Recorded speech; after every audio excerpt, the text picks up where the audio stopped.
Исемнәр бакчасында. Халкыбызның исемнәр хазинәсендә игезәк балаларга кушыла торган традицион исемнәр дә бар. Әлбәттә, барыннан да элек мондый исемнәрнең мәгънәви якынлыгы, әйтик, уртак бер компонент ярдәмендә ясалуы, шулай ук тышкы аһәңлеге, бердәй яңгырашлы булуы шарт итеп куелган.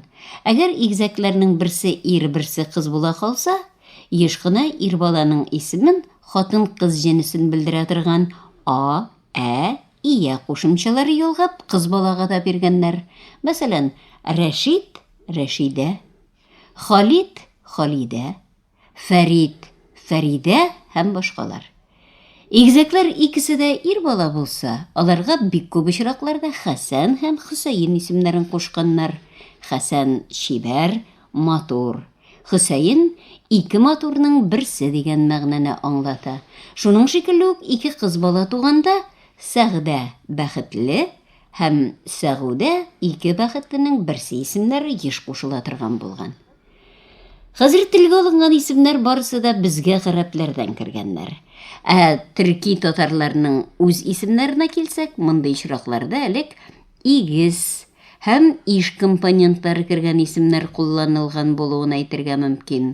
Мәсәлән, профессор Гомәр Саттаровның татар исемнәре сүзлегендә Игезбәк, Игезбикә, Иштирәк, Куштирәк кебек исемнәр күрсәтелә. Бу мисалларны без сүзлекнең И хәрфенә башлана торган исемнәр бүлекчәсеннән алдык. Шушы ук бүлекчәдә башка характердагы борынгы татар исемнәре дә байтак җыела. Менә Идел, Ир, Исән сүзләре катнашында ясалган исемнәр. Аларда баланың Идел кебек куәтле һәм чын ирлек сыйфатларына ия булып, сау-сәламәт үсүен теләү мотивлары ачык чагыла. Иделбай, Иделхак, Ирбулат, Ирбулсын, Иртуган, Исәнбай, Исәнтимер һәм башкалар сүзлек авторы борында күчмә тормыш алып барган заманнарда Идел, Волга, Чулман Иделе, Кама һәм Агидел буендагы җәйләүләрдә туган ир балаларга Идел Сабый исмен бирү гадәте булгандыгында искәртеп үтә. И хәрфенә башлана торган исемнәр арасында иң зур күпчелекне ил компоненты кергән исемнәр тәшкил итә. Андыйлар сүзлектә 80-гә якын. Бала туган илен яратсын, иле өчен тырышлык һәм батырлык күрсәтсен, илнең хөрмәтле, кирәкле кешесе булсын. Бу исемнәргә әнә шундый изге теләк, тирән мәгънә салынган. Менә кайбер үрнәкләр: Илбарис, Илбарысы, ил батыры мәгънәсендә. Ил батыр, ил батыры, ил каһарманы. Илбәк, ил агасы, ил хуҗасы. Ил сылу, ил сылуы. Илсия, ил сөяр, илен, ватанын сөюче. Илфак, илнең пак, саф кешесе. Илфруз, илфрузә, илнүче. Илшат, илшатлыгы һәм башкалар. Табигый ки, хәзер китереп үтелгән һәм шуларга охшаш бүтән бик күп исемнәр бүгенге көндә дә халык арасында популярлыкларын саклап киләләр.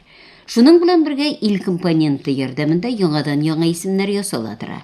Илдан, Илданы, Илмактанышы, Илдус, Илдүсә, Илдусты, илен сөюче, Илнур, Илнура, Илнурия, Илнуры, Илсаф, ил һәм саф сүзләреннән ясалган исем.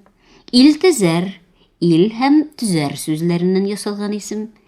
Илүс, Илүсә, Илүсәр, Илүс, Илүсә, Илүсәр һәм башкалар. Бүгенге күзәтүебездә без татар исемнәре сүзлегенең кыска И хәрфенә караган бүлекчәсенә дә күз ташлап үтәрбез. Дөрес, андагы исемнәр сан ягыннан күп түгел, ләкин алар арасында безнең игътибарны җәлеп итәрлек берничә борынгы төрки татар йола исеме бар. Йомгалак, йомгаклау, яшерү, очын югалту. Борынгы заманнарда дип аңлата сүзлек авторы, кеше исеме һәм гомумән сүз магик көчкә ия дип санаганнар. Кешенең чын исме билгеле булса, исемен әйтеп, аңа авыру, зыян зарар китерергә мөмкин дигән мәҗүси ышану булган. Бу ышану шын исемне яшерү йоласын тудырган. Татарстанның Саба районындагы бер татар авылы Йомгалак исемен йөртә. Татарлар арасында сирәк булса да, Йомгалаков фамилиясе дә очрый. Йөзле бәк, йөзле нур, йөзле бану, йөзле сылу. Бу исемнәрдәге йөзле компоненты йөзлек, ягъни бала сүрүе, карындык сүзеннән алынган. Электә баланың йөзлек, йөз пәрдәсе белән дөньяга килүен бәхет билгесе дип санаганнар һәм аңа йөзлек сүзе кергән кушма исем биргәннәр. Халыкта шушы хакта бәхет йөзлеге белән туу яки бәхетле буласы бала карындыгын башына киеп туа имеш кебек әйтем һәм ышанулар да бар. Мәхмүд Кашгариның 11-нче йөздә төзелгән Дивани лөгать иттерек сүзлегендә аларның каплы угыл дигән төрдәше очрый һәм шулай ук бәхетле бала дип аңлатыла. Татар халкында әле хәзердә артык еш булмаса да Юртаев, Юртеев, Юртбагышев, Юртлыбаев кебек фамилияларны очратырга мөмкин. Аларның нигезендә йорт сүзе ята. Бу сүз телебездә элек биләмә, яшәү урыны, җир, ил кебек мәгънәләр белдергән һәм исем компоненты сыйфатында да актив файдаланылган. Менә шундый берничә борынгы исем. Йортай, Йорты, Йортҗанлы, йорт өчен тырышучан. Йортбак, Йортбагыш, йортны багучы, төп йортта торып калучы. Мондый исемнәр гадәттә төпчек ир балага бирелә торган булганнар. Аларда шулай ук бала ил-йорт багучы, ил-йорт агасы булып үссен, ил өчен кирәкле, файдалы кеше булсын дигән теләктә чагылыш тапкан.